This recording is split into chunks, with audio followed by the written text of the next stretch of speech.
Replicon Radio is brought to you in part by Lex the Hexmaster and the Shadow Army. Yeah, what up, y'all? We're back. We are live right here, repliconradio.com, and the YouTube stream is back up and running. I'm still here. I still have a family emergency, but I cannot attend, so it would make no sense for me to leave right now. So I'm still here with you guys. Thank you for sticking around. Dead Body Man has not left us. Nope. If you guys are out there listening, man, there's, like I said, there's a new YouTube link. Share it out. All the live listeners, we do appreciate it. Helps us out a lot. And, we want more people to be here because we have guests. Yes. Guests. Yes.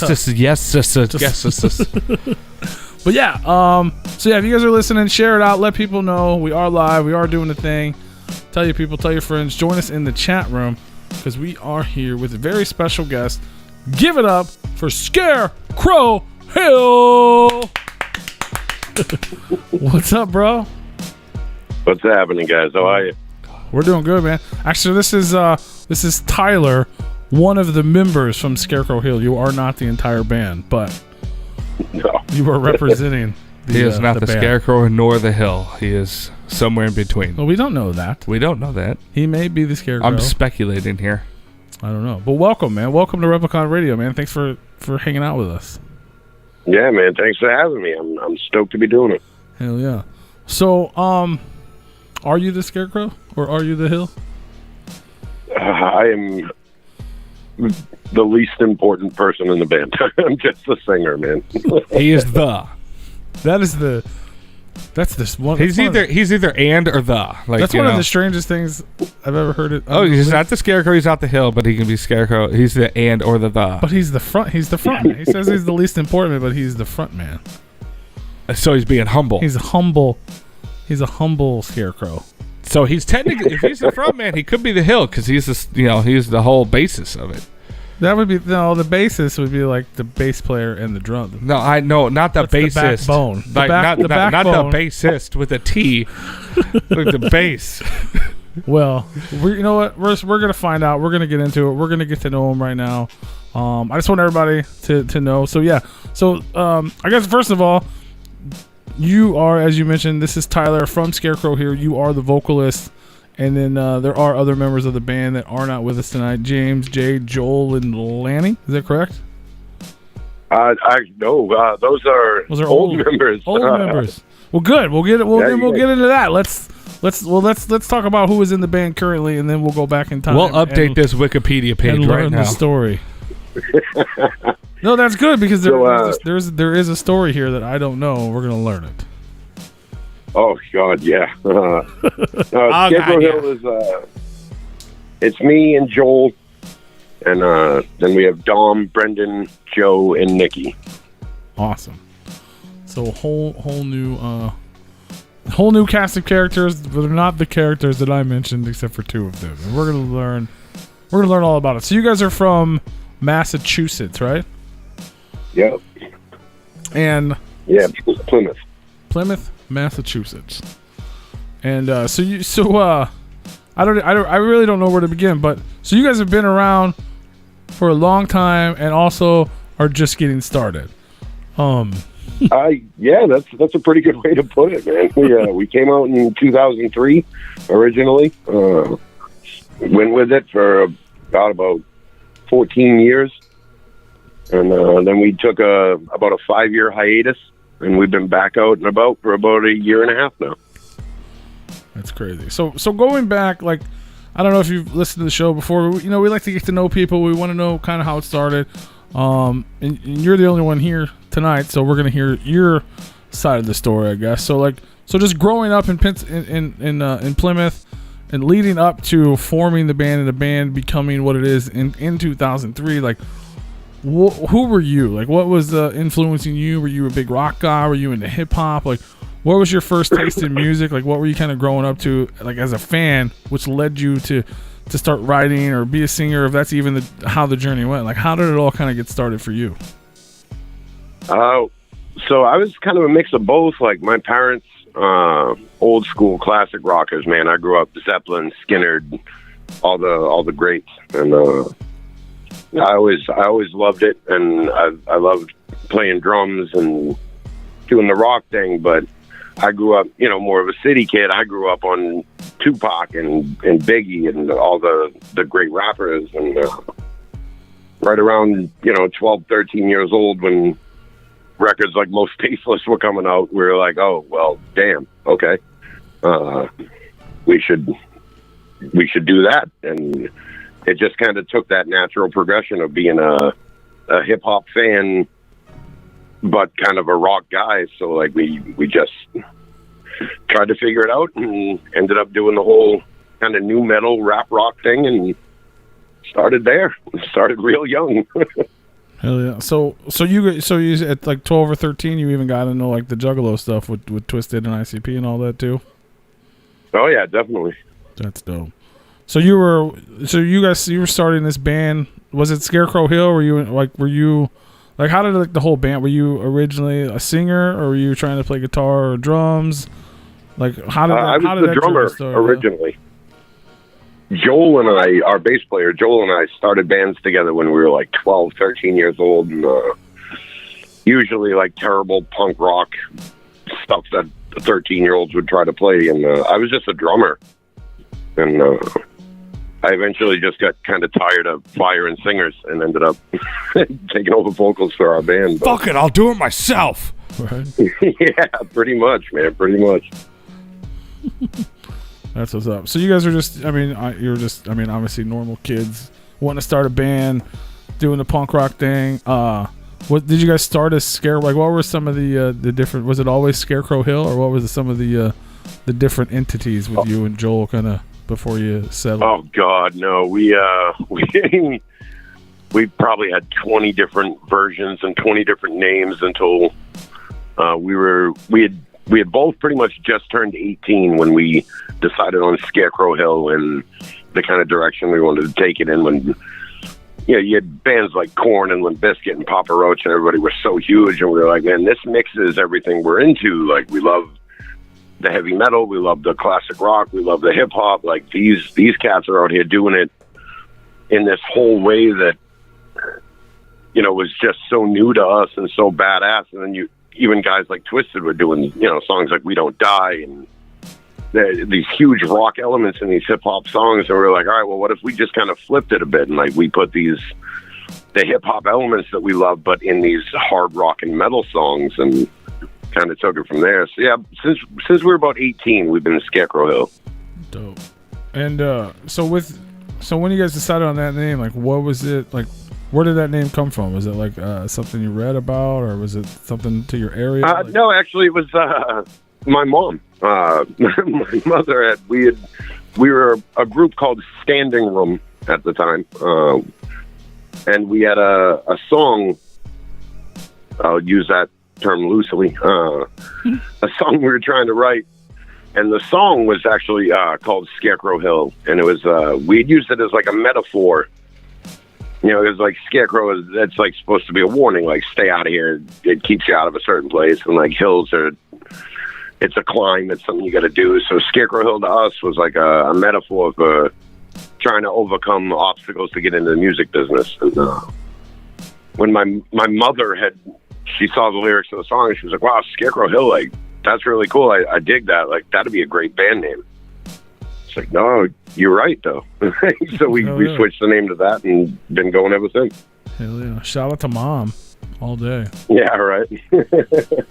So you guys you're doing your thing in like the New England area, like coming up, and did you tell me about this? I don't know anything about this, but like you guys like linked up with other bands and like formed some sort of like alliance or something with other bands in the area. Oh yeah. Which was kind of a trip to us. This was coming up. There's so many incredible bands around here, and guys that we were so happy to be playing with, and these different groups that we just had a blast touring with, and the people. It wasn't even us, but people around here started calling it Hill Nation, saying like all these bands are running under Hill Nation. Like that's all these cats that do these little mini tours together and these like 3-day shots, and they're playing all these shows, and there's there's like 20 of us, 20 different bands all running under that banner for a few years. It was really kind of awesome. Hell yeah. And you're the Hill. You're Scarecrow Hill, so that's like they're. Yes, we are. so that's so even just coming up, you kind of had a like. I don't know if it was the camaraderie or what it was. You just had this, like, people were just attracted to you guys musically, and you guys were like, you know what I mean? Like, that's not a normal thing for essentially a local or regional act to have other acts under them in an alliance like that. Like, that's kind of it's always been pretty amazing, man. And it was cool because like it was, you know, we call it hip hop death rock is like our term for what we play. And so when we'd go out and we'd do these shows, like we'd have, you know, rap groups and death metal groups and punk groups and rock groups, and it didn't matter. It was just like anybody who was down for the cause to like unify the scene around here and just work it, kind of supporting and promoting each other. And like I said, we'd go, we'd book these shows, we'd do 15 shows in a row, and you know, 4 of the bands would be on all 15 shows, and then like our other buddies would jump on the rest of them, and it would be a really, really incredible thing. That's dope. That's super cool, especially for like just kind of coming up. So yeah. So staying in this time frame before we get to, you know, things changing and whatnot. So your transition, like, so when the band started, you're the drummer, and now you've become the singer. What was the you know, like how did the band kind of work prior to that? Like, were you writing songs as the drummer, or did everything kind of transition when you took over as a singer? And also with that, like, where did, like, was that like, were you writing previously to that? Like, are you guys writing lyrics and songs and things together? Like, how was that whole process, at least back then? So a lot of the times, like, as the drummer, I didn't have like I didn't exercise too much input in like the music we were writing. You know, obviously my parts and stuff, but I was just honestly kind of happy to be playing drums in a band, so I didn't really sweat it too much. But I wrote 90% of the lyrics. As the guy we had before then, he wasn't about it. He wasn't a writer. He just liked to sing, and I've always been a writer, so I'd write the songs and everything. And then, yeah, when the transition happened, I took over the vocals, which brought more of my influence onto the music as well, because we kind of made it more to suit my vocal ability than the other guy. And it all just kind of, it took a little while for us to really find that sound and vibe that we were comfortable with, but once we did, like, it all just kind of fell into place. That's what's up. So I mean, even as the drummer, you were, I mean, this is, for lack of a better term, this was always your band. So I mean, you're writing the words. This is, you know, I mean, especially when it comes to, like, you know, lyrics and things like that. I mean, that's the as much as you say you're the least important member of the band, like that's probably the most important part of the band. You got it. I mean, don't get me wrong. Songs cannot have words, but the lyrics and the words become pretty important. So then you guys put out albums. You did like a whole even double disc back then, right? With Failure, the Rise of the Failure King, like. Yeah, that's when I had taken over. That was my like first real record with the band. That's dope. So what so just kind of coming up, you know what I mean? Like, you guys hadn't done anything really major. You were just like regional, local acts. Like, what was it like to put out the first record, let alone a double disc at that time period? Like, how was that whole process? That was cool, man, because at that point we had been around for a few years and we were playing these huge shows and doing awesome stuff, but we had done like a couple little demos here and there, but we had never made like a real album. And so we got a little overexcited and we wrote like 25 songs or something. But we were all, you know, we were 21, give or take, and well, I don't want to cut this song and I don't want to cut that song. We're like, well, you know, the hell with it. Like, we'll put out a 2-disc record and see what everybody thinks, man. And it was kind of a blessing and a curse because it took 2 years to make it, and super duper expensive and everything, but at the same time, like we dropped this album and everybody's like, well, who the hell is this band that's, you know, cocky enough to be putting out a double disc record? And it got a lot of attention. A lot of people started kind of looking our way. That's what's up. So what happened after that? You guys, like you said, you were doing big shows. I know some of your posts, even back from like 10, 11 years ago, you guys were talking about doing like over 1,200 shows back then.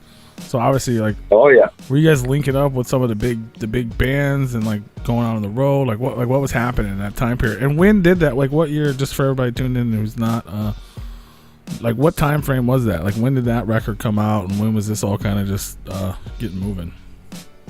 Rise of the Failure King came out about, I think, 2009.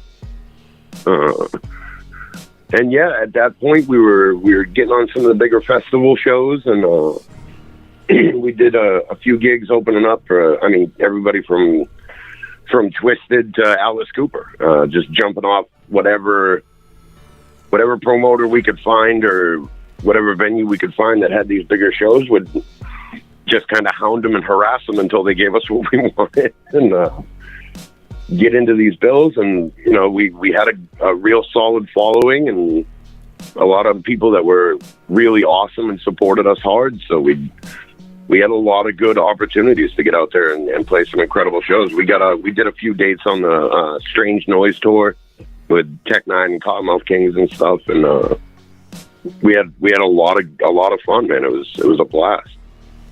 Hell yeah, that's super dope. Fuck yeah, just Alice Cooper. That's huge. That's super. Yeah, that was. We opened up. It was Alice Cooper and Black Sabbath, but with Dio. Hey. And it was probably one of the cooler nights of my life. That's sick, man. That's hella dope. And you guys, so that's cool because you guys have, I mean, obviously for everyone out here that doesn't know, like you said, it's like a, you know, you guys are definitely a band, a rock band, but you also have the hip hop influence and things like that. So essentially at that point, I mean, you kind of get the best of both worlds. You can go out with the underground groups and the hip hop groups and the Tech Nines, and then you can go fucking play with Black Sabbath and fit right into both worlds. So that's. Yeah, right. It was cool, man. We've always kind of prided ourselves on that, because there is a niche for bands like us that, you know, that new metal style. There's, you know, the people that love it, the people that hate it, that a lot of metal guys don't even consider it music. Like, yeah. So you kind of got to find your niche, but when you do, man, those fans, like the new metal fans are hardcore. They'll follow you anywhere if you're good enough. So we've been really lucky with that. Absolutely, no, it's super dope. So you guys, I mean, you guys did a bunch of stuff. You're doing these big shows. You put out some more albums. You guys did, you put out music videos. Like, this is all 10, 11 years ago. Yep. So obviously I'm sure most of the time you're having the time of your life. You're putting records. I assume your fan bases are growing. So what kind of led, like, why did it all stop? Why did you guys, you know, there was a hiatus in there, like, so what was kind of the transition of the band? Like, why did it all kind of come to an end? Like, what was going on? Just life, man. We went down. There's a band called 40 Below Summer that we grew up on. We're huge fans of those guys. They're out of New Jersey. We had done some shows with them. We got the opportunity to go stay down in Jersey with them and record an album. So we're like, hell yeah, man. We went down there over the course of like a year, made this record. And while we were in the studio, we're lining up, I mean, these crazy shows. We got Mushroom Head and, you know, all these bands lined up that we're going to go out and play with. And it was one of those instances where life just all hit at once. I had a guitarist having a baby. Another one was getting married.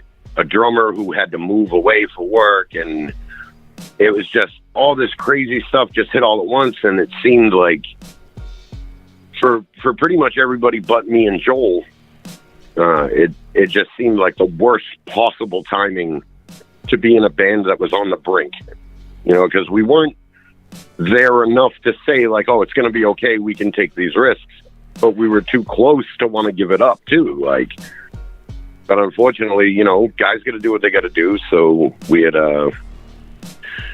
we just kind of called it quits. Really, the album we were recording we ended up, I think we pressed a few hundred copies to like give away as like a thank you to people that had supported us and stuff, but we never really released the album, and all the other guys kind of went their separate ways, and me and Joel were sad. Yeah. But we kept jamming together and stuff for a couple of years until we got Dom back. He came back to the band, and then we found a couple of guys that just fit into the timing was right again. So we decided to go for it one more time. So when was the official hiatus? Like when did that go? 2014. 2014. So that you guys, you didn't even put out the record except for just like you said, like a few for some people, I guess. Yeah. So like during that, like I said, you guys were jamming and stuff like that, but there wasn't like a time when you were just like, let's hire new people. Like, you know what I mean? As much as I'm sure you guys were like friends and family, like, you know what I mean? Like bands, unfortunately, like change members pretty often, especially when it's, the music and stuff. Like that was never like something. Yeah. I mean, obviously that's what you're doing now, but like for those 5, almost 6 years, I guess there was never like let's keep moving, let's keep the snowball rolling. Like, yeah, well, we had done some like jams and tryouts with some guys and stuff, and honestly, we were both pretty bitter. Yeah. Weren't really. I think. Maybe a little bit of self-sabotage too. We were both pretty pissed off with the way things had happened, and understanding like those guys were, our friends. We had to support them and stuff. The two of us were like, well, we want to keep going though, but we just, as much as we jam with these other guys and stuff, we just never found that click that like made it right with people. So when Dom came back, the three of us, we had actually we started going out and like playing cover songs and kind of doing just to get out there and play. And we had started this group with our girl Nikki and Joe, who's now the guitarist of Scarecrow Hill. We had gone out, we were doing the cover things under the name Bayside High, little Saved by the Bell throwback. Hell yeah. And we did that for a couple of years, and then we get an email from this kid, and he's like, hey, like, I've been looking for bands, blah, blah, blah. Like, are you guys Scarecrow Hill? We're like, well, yeah, technically that's us.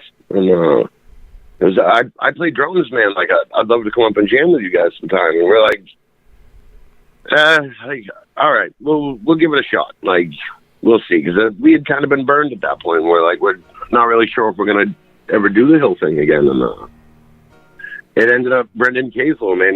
He hit us up. He came up to jam and just blew us all out of the water. He was this amazing drummer, and it was finally just that click that it took almost 5 year, but we were like, well, this is it. Now it's time. Like, it's time to get back out there and do what we love to do.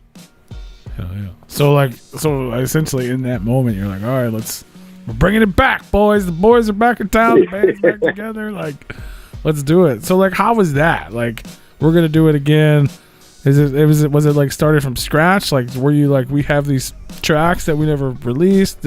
Was it things, you know what I mean? Where you're like, I've been writing all this stuff for years now. Let me get it out. Like, what was the process now? Like, starting anew, I guess. So it all started. There was a local show around here, and a couple of promoters who had seen us kind of doing the cover thing were like, hey, if you ever get Scarecrow Hill back together, like, please let us know. We want to do some shows. And we always kind of just laughed it off. We're like, yeah, if it ever happens. So when we started jamming together, just to kind of see how it went, we picked like 12 of the more popular songs we had over the years.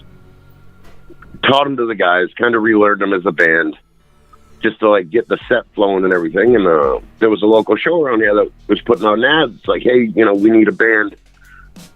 So we had contacted them, and we're like, look, we'll come out, and do like a 40-minute, like just a special appearance real quick.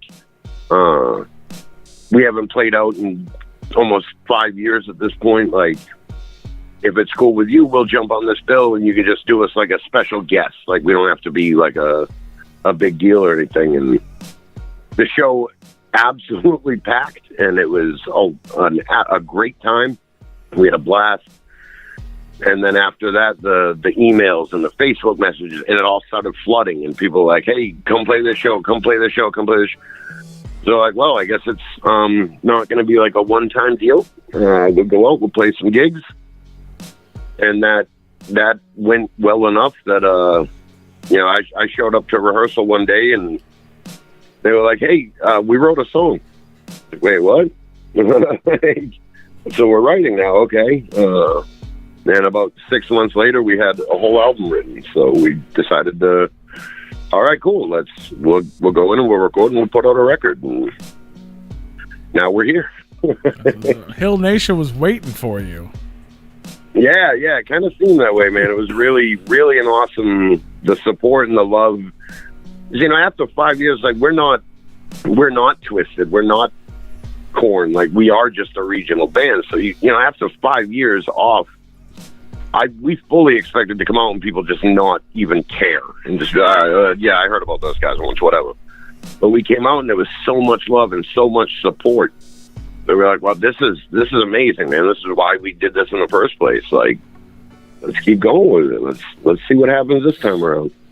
So you guys, I'm not sure. I'm not 100% sure about this, but so since you've got back together. You put out 2 records with Here and There and then Not Dead Yet? Is that right? So Here and There is actually, it's just a compilation record of old songs that like either didn't get released or were released real small. Okay. But while we were waiting for Not Dead Yet to come out, we never really used Spotify or anything. We were never like really big on the whole digital presence. So we wanted to just kind of get our stamp out there. So we had a Spotify account and all that stuff. So we threw together a comp record of old recordings and just dropped that just so there was something out there. But Not Dead Yet was the only actual record. Okay. So you guys are working on, that makes more sense. I knew there was something with that. I just wasn't sure what it was. So then that came out December of last year, right? So that was like your official, we're back, we got new songs, like reintroduction to the world.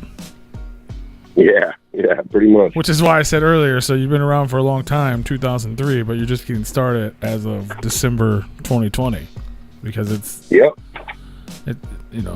some of the same people, but new band, new start, new everything. So like you said, you came in one day and there was a song written. They were writing music and stuff like that. Like, was it different? Like, is it, you know what I mean? Like, obviously, like you mentioned before, you're kind of bitter, kind of things kind of ended, before. So, like, what is this? Obviously, you're just getting started, but is it different? Was it the connections different? Were you still writing? Like how was the dynamic with the band now? How has that changed? Honestly, I think it's better now than it's ever been. Joel and Dom and I, having done this for so long together before, like, I think we have more of an appreciation for it now because we know what it's like to not have it. So coming back into it, it's more of a love than it ever was because now we're getting our second chance. And Joe and Brendan, they breathed a life into this band and just this incredible hunger that I don't think we had when we were 20, and now these guys come in and they go, but look, like, this is the real deal. Like, we can really do something with this. And they're both so talented and so hungry for getting out there and taking over the scene and doing everything that we can that it totally reinvigorated the three of us. Hell yeah. And, it was exactly what we all needed. That's awesome. Ready to fucking rock. Real quick, shout out to the homeboy Grape Joe in our YouTube chat. Sent it over a super chat for the metal. He loves the metal. He's super hyped. Heavy metal. We like it when people send us money. It doesn't happen very often. So shout out for the fucking super chat, brother. We appreciate you. He loves the metal. He was hyped that you were talking about fucking Dio and Alice Cooper. Oh, hell yeah. So that's so and now obviously like you said, you guys weren't super into digital. The record is up on digital. Like it's a whole new world now, oddly enough, from just 5-6 years ago. What one thing I noticed listening to the music for sure is obviously the the production value has stepped up a lot on the new record. What was different in the recording process with this one? I know you guys worked with, like, I know Stir Crazy. Shout out, he was in the chat earlier. Shout out to Stir Crazy. I know you guys did something with him. Yep. Like, what kind of different things were you guys doing making this record that was different than things you did previously? We knew, when you're making a record when you're 25 years old and you only have certain options and certain knowledge and, things. The first Scarecrow Hill demo ever, we recorded on like an 8-track, out in a garage, and we handed that out to 1,000 people. And, now we have a full studio in our house, in our band room, and there's just so much more technology readily available now for recording and ways to do things now that are so much better when you have the knowledge to do them. And then, we lucked out with Ultrasound Productions down here in Massachusetts, this total top-of-the-line, state-of-the-art place. And we've been working with Joe Clapp, the head of that studio, for years. And even he, like, all his stuff is upgraded and gotten better over the years. And it all just really came together. We worked tirelessly on this album to try to make it. The worst thing you could do is you take 5 years off and come back and put out a piece of shit. Like, we didn't want to do that. So you figured we'd put everything we had into making this record, just not only the best songs we could write, but to sonically, like, be the best we could make it. Hell yeah. Yeah, it's definitely, just from, I'm no professional recording artist, but the sound is definitely a higher quality sound, and it sounds great. So, like, with people, like, what was it like working with, like, like Stir Crazy's basically a rap producer? Is it something different that you guys wouldn't normally do as essentially a rock band? Like, it was very different. It was a huge honor. He's amazing, and like I said, being, we're a bunch of hip hop fans that play metal music, so, like, we knew that we were taking a shot with that one, man. Like, that was either gonna go over great or we were gonna completely ruin it. But it was super cool to get the offer to do that, and we're like, well, we're this far in, man. Like, why not? Like, let's go for broke. Let's try it. Let's try something we've never done before. So when they hit us up, and they're like, Stir Crazy's got this beat, and Jamie's gonna come on and do a hook. We just want, you guys to take it from there and kind of run with it. And I'm like, we got to try this, man. We got to see what happens. And I was personally really glad we did. It's one of my favorite tracks on the album. But getting to work with Stir Crazy was an absolute honor. And we're actually hopefully going to be doing it again on new stuff. Hell yeah. That's what's up. Yeah, shout out to Stir Crazy all day, man. He's the shit. Yeah, he's a really good dude. So what was that? So you mentioned earlier when you were 12 or whatever that you got into Most Tasteless and Twisted. So now here we are. Your band's back together. Life's looking a little more bright, and you're getting ready. You're working on your new record. How and first of all, how did it kind of come about? And then what was it like to be able to work with Jamie Madrox on Twisted? Not on one, but 2 tracks on the record. Oh man, that was that was probably one of the coolest moments of my life when I got that email. So it was just a right time, right place. A buddy of ours had hit us up and knew we were writing. He said, "Hey man, like, there's this opportunity here to work with Jamie Madrox from Twisted." And who? We all kind of froze, and we're just like, "Wait, for real? Like, who you did? Who? Like, that's whatever it takes. We have to do that." Like. And we've done some awesome features before, but never, you know what I mean? That's Jamie Madrox, man. Yeah. So we're like, whatever it takes. Like, we have to. And so we got in contact with the Magic Ninja guys, and they were just so awesome, and they were so great. Send over your demo and we'll figure it out, and Jamie he'll put something down and send it back. And it was like 24 hours, like the very next day. my email went off, and I had his full verse in my Dropbox. And like, it was so surreal, dude. I'm just like, this is unbelievable. Like, I grew up listening to this guy. We got to play with him once years ago, and I've been to 50 Twisted shows in my life, and I'm listening to him rap on one of my songs. I mean, it was unbelievable. Hell yeah, that's so fresh. So then the track "War," which is the other track on the record, you did a video for. It's guess if there were a single off of this record, that probably was the single. Yeah. So that's what was that like? Did you guys get to work with him, or was it filmed like separately? Like, how did that whole thing go? Yeah, we did. So that was a really cool thing too. My brother runs a company called Hell Entertainment that had done some work with Magic Ninja before in the past, and when he found out we were doing a track with Jamie, he's like, dude, I'm gonna hit him up. Like, I'm gonna see if they want to shoot a video. And we all laughed it off. Like, dude, there's no way. Like, we were lucky enough he did a song with us. Like, we're nobody. He's never gonna do a video. As well, I'm gonna try. And sure as hell, he hits me up 2 days later. He's like, I'm talking to George and Jamie and blah blah blah. And like, they're down. They'll do a video. It's like, oh my god, this is insane. Because of COVID and all that, there wasn't like, we couldn't travel. Yeah. We couldn't go to Detroit. He wasn't going to come out here or nothing. So we kind of bounced some ideas back and forth. And, maybe I think it was about a week and a half, 2 weeks later, he sent us his cut and was just basically like, yeah, hope this is good. Let's see what you guys got. And they were so cool. And while still being that uber professional godlike status to us, they were also so down to earth and just so chill about the whole process. It was incredible to do. Hell yeah, that's so dope. And that video is up on their YouTube channel. You guys should go check it out. War, Scarecrow Hill. Yeah, it's sick, man. I love it. So the album's out, man. Like, you know what I mean. You're starting to get a little traction. Obviously, COVID. You know what I mean. What a shit time to make your debut return. yeah, we got about 6 shows back before we got shut down.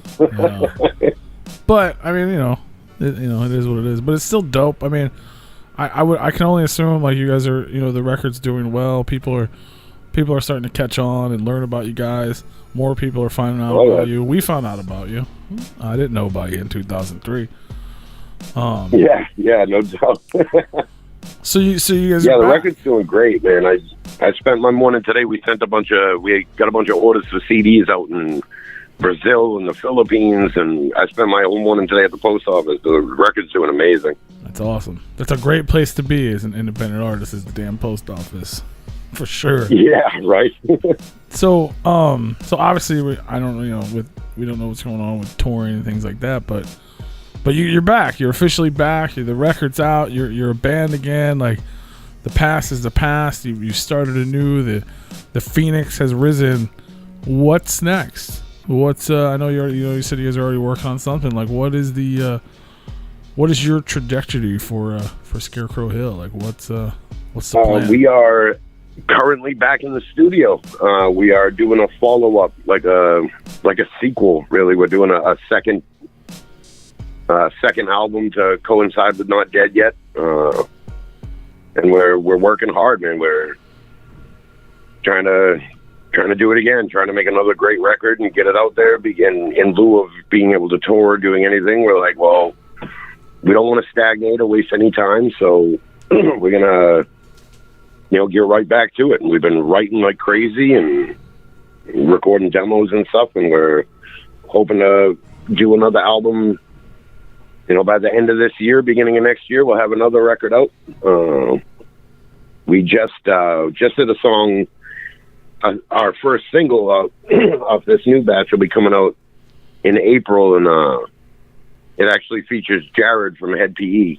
Oh, dope! And hell yeah! Yeah, that was really cool. That's another one, man. We all grew up on Head PE. We played with him a bunch of times. Like, that was really awesome to get him on a track, and that's got our girl Nikki singing on it too with us. And so yeah, that'll be coming out in April, and then we'll keep plugging away at the new record and the second part of Not Dead Yet should hopefully be out before 2022. Hell yeah. So this one just dropped in December. They're already working on the next one. A new single coming out next month. The singles off of this one are still just getting started and just getting their due. We're talking about them now. The video's out for War. Can we expect any more visuals or anything off of this one? Are you guys working on any more videos or anything like that? We've been talking about it. We weren't sure. Some of those early videos, man, like we shot those on our iPhones, and like I said, the technology, we didn't have all that stuff. So getting to do this video this time, it was a much cooler process. So we're figuring we'll probably shoot for one more, maybe off of Not Dead Yet. We'll do hopefully another video like over the spring or early summer. And then yeah, we'll see where it goes with some of the new stuff we're doing, and maybe do a couple of those too. Yeah. Tons of music on the way. Have you guys done or thinking about or planning on doing any sort of like a live stream show or anything like that, since you can't get out there and actually play shows right now? We had talked about it a couple of times, and there were a few places around here that were letting bands do it, and it was going well, and honestly, we weren't really sure how to feel about it, because we're like, well, you know, all these other bands are like super awesome, and they're out here doing these live streams, and we didn't really know if we wanted to get involved with that and like try to, you know, throw our hat in that ring, like, oh, like, but like we're cool too. So we kind of waited it out a little bit, but I think we've actually been talking to a buddy of ours that he runs some live stream events, and I think we're going to be shooting for one maybe in the spring. Yeah. Dope. So possibly down the line. Yeah, because I'm sure, you know, like I said, like with the COVID and shit, it sucks so you guys can't get out there. So a lot of people that didn't know you then have yet, you know, they become a fan now. They haven't had the opportunity to be able to see you. So yeah. That'd be cool. And yeah, you mentioned the what's her name? Nikki. So she's featured on this record as well. And that's the same girl you were talking about earlier when you were doing the cover band stuff, right? Yeah. She's the lead vocalist of the cover band. Dope. So yeah, she's an incredible vocalist. And, she's with Scarecrow Hill too. She's awesome. She's my partner. We write together, we sing together, we produce together, and she helps us with everything from percussion to vocals to coming up with melodies. Like she's like that behind the scenes, that fifth Beatle, if you will. Like she's an integral part of Scarecrow. Awesome. Shout out to Nikki Smalls. Everybody in the chat room saying how dope she is. Hell yeah. Joe asked earlier in the chat if you had, like I said, he was super hype about Dio and stuff. Did you have any stories or anything that encounters with Dio or Alice Cooper when you got to perform with them? Unfortunately, I didn't get to meet Alice. I wanted to. We met like some of the cast from his band, but he was a little out of our reach at the time. We did get to hang out with some of the Sabbath guys, not Dio himself, but it was funny at the time. I got off stage, and my dad was there at the show with us. He helped manage us and do all this stuff for all these years, and I got off stage, and he's talking to Bill Ward from Black Sabbath, and like I almost shit, dude. I'm like, oh my god, like that's Bill Ward. Like I go over, and you know, Bill had left. I go over and I'm talking to my father, and he's like, that guy really liked you. Like, do you have any idea who you were just talking to? And he goes, well, yeah, like I know he's in one of the bands. Check. Like that was Bill Ward from Black Sabbath you were chatting to a minute ago.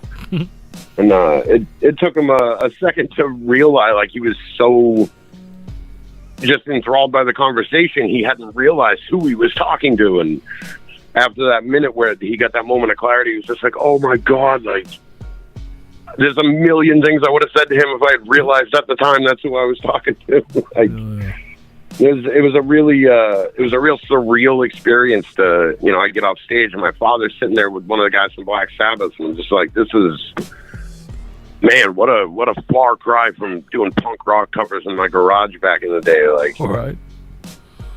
Hell yeah. No, that's super fresh. That's hella dope. Can't wait for shows to return. Who knows what kind of stories will happen in the future. So yeah. So the record's out right now. Not dead yet. A new single coming soon.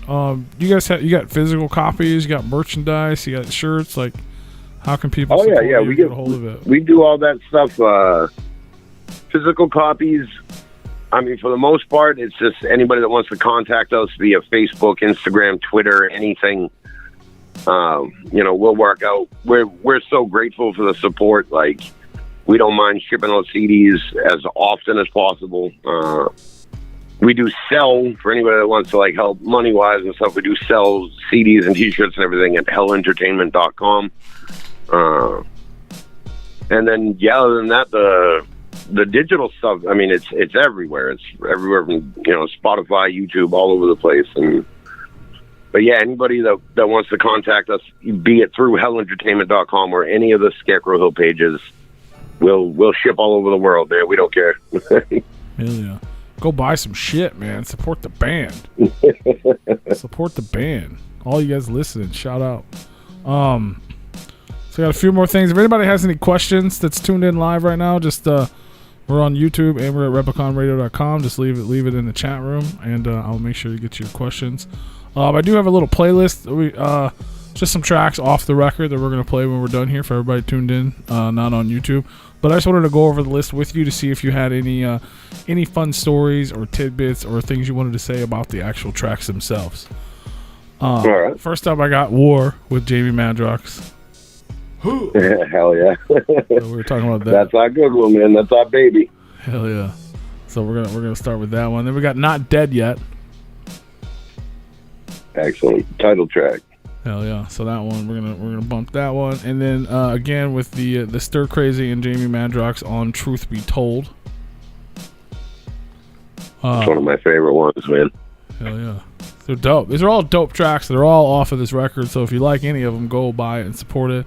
We got Wonderful Day. And then My Favorite Sin. Oh God! All right. Yeah. So we're gonna play those whenever we're done here. Is there any tidbits or knowledge or anything about those particular tracks that you could share with us? I mean, those are all cool songs, man. I dig them. Ironically, we had kind of planned. We thought "Wonderful Day" was going to be the single. It's kind of got that, it's still aggressive, but it's got more of that like radio hook kind of vibe to it and stuff. So we figured on kind of pushing that as the single, but when word spread that we had done the song with Jamie, it was just like everybody wanted to hear it, everybody wanted to see it, and we got the opportunity for the video and everything. So that just kind of took on this whole personality of its own. But Wonderful Day is, that was our next in line to kind of push that out there and be like, hey, this is what we do. Definitely a bit of a different vibe. It's not quite as, angry, gonna kill you as like War is, but it's still plenty pissed off because that's what we do. Hell yeah. How about My Favorite Sin? Tell us more about that one. Oh, Jesus Christ. So that's, we always say, man, it's like, our thing with Scarecrow Hill has always been not like even in like a macho kind of dickhead way, but we like girls at shows, man. Like you go out and you got these metal bands and they got, 70 guys kicking each other in their face at a show, and like, that's awesome. That's great. But Scarecrow Hill, like, we'd rather see 50 girls dancing in front of the stage. Like, that's kind of our thing. We like having girls at shows, and that's half the reason guys get into bands in the first place. So we always say, we write fight and fuck music, man. That's what we make. And My Favorite Sin is just, that's the fuck side. A little less angry and aggressive and a little more on the other side of things. My Favorite Sin is the fuck side of the fucking fight music. Yeah. That's for the Hill Dolls, right? Yes, sir. Hell yeah. Shout out to all the Hill Dolls. Shout out to everybody tuning in right now. Chrissy and Ashley and Amy over in our YouTube chat. Shout out. They got mad Scarecrow love, and they're waiting for those Scarecrow mosh pits to return. Hell yeah, that's what's up. So, so obviously you're working on the new record. We're in the infant stages of it, but as we kind of talked about earlier, like doing different things, like working with Stir Crazy and like hip hop production and things like that.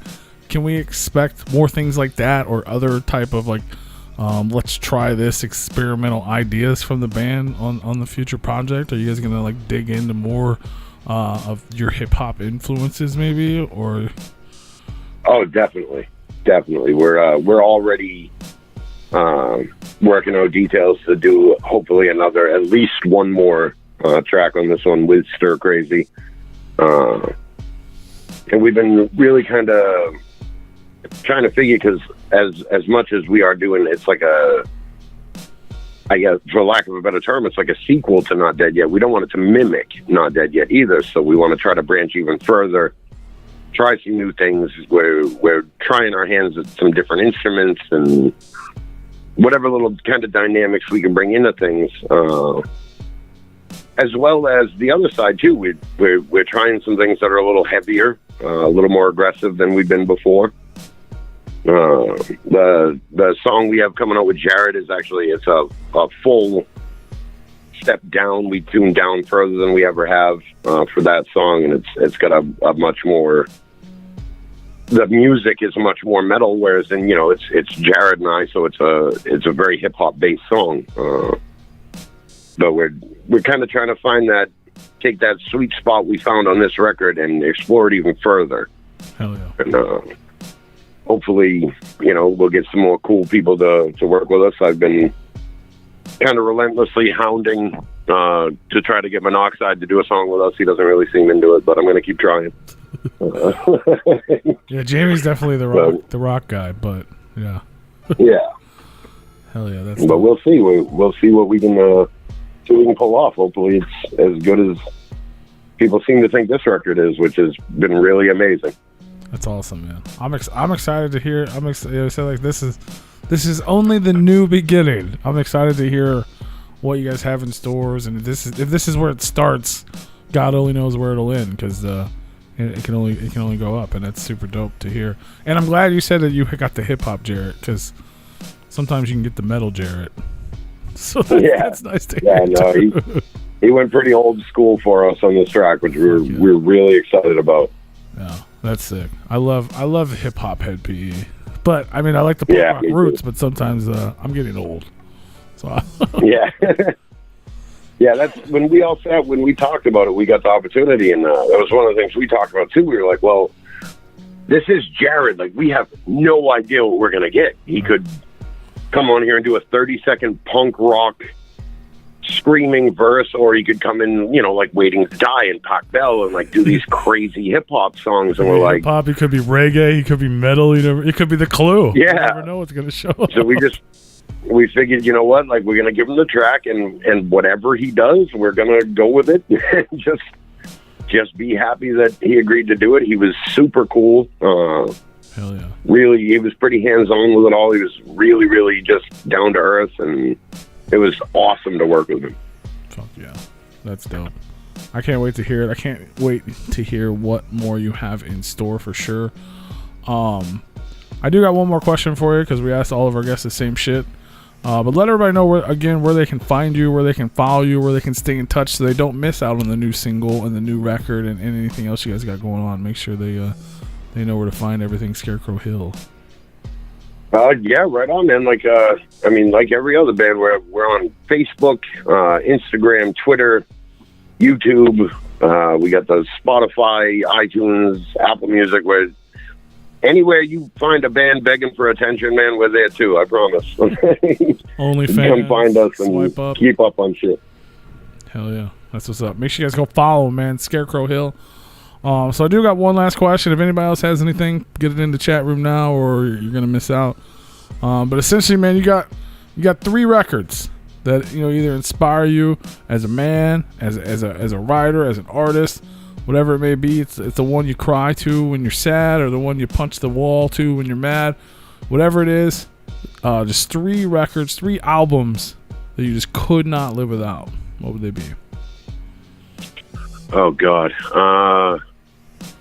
You know, I gotta say, a controversial topic right now, man, but I gotta stick with Eminem Show, man. That record to me was one of the absolute prime albums of my life.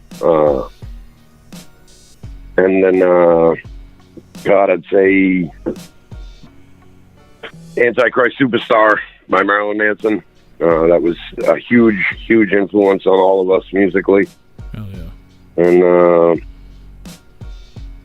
I don't know, man. I might give it to Free Show. Like when We Don't Die came out, and that changed everything for us, man. Like that really showed us the direction we wanted to go in. Hell yeah. That's what's up. See, you put all that shit in a blender, you're going to get a little bit of Scarecrow Hill coming out the other end. It's perfect. A little hip-hop, a little scary Marilyn Manson. You picked all the people that are getting canceled. That's dope. Yeah. Like, fuck it. That's sick. I love it. Hell yeah, man. Well, that's what's up. I'm looking forward to the new stuff, man. I'm glad I'm one of the few people, well, not the few people, but one of the new people to find Scarecrow Hill, and hopefully we can help share with the rest of the Hill Nation that doesn't know their Hill Nation yet, and let people find out about all the freshness going on over there with you guys, man. Well, right on, brother. We really appreciate it. It's been a really awesome second win for us, and we're really looking forward to where we can take it from here. So thank you. Hell yeah, man. Well, we're excited to see it. I'm glad to be a small part of it. I definitely want to officially welcome you guys to the Replicon Radio family. We're here to help, so let us know what we can do. Tell us when the singles come. We'll do our best to get the word out. We'll let the people know, man. Hell yeah, man. We'll definitely let you know. For sure. You got any last words, any shout-outs, or anything we forgot to get to, or something you wanted to mention that we didn't get to before we let you go and play some music for everybody tuned in? We wanted to make sure we sat and talked about it. I know it was only me here tonight, but I was with all the guys yesterday, and we just want to say thank you, man, to everybody who's given us this shot and listening to a band that they didn't know before and stuff, and everybody who's been digging the record, and just a huge thank you, and to you guys as well for having us on the show and being so cool with us, man. We really, really appreciate it. Hell yeah, man. Well, thank you for hanging out with us and being our new friends. We appreciate it. Shout out to the other guys that I haven't met yet. You guys are my friends too. Someday we'll all meet again when the world opens and you guys get to tour the country, and we'll all hang out and drink too much beers together. Oh yeah. Hell yeah. Well, much love, brother. Definitely keep in touch with us. We appreciate everybody hanging out and tuning in. If you guys are on the YouTube channel, thank you so much. Please share it out. The stream is going to end, but we want you guys to hear the music, man. So head on over to repliconradio.com. Check out the music break over there, and we'll be back after the break to talk some more shit and whatnot. And mad love to Scarecrow Hill, and we'll be back after the break, man. Peace. Yeah, thank you guys. Hell yeah, brother.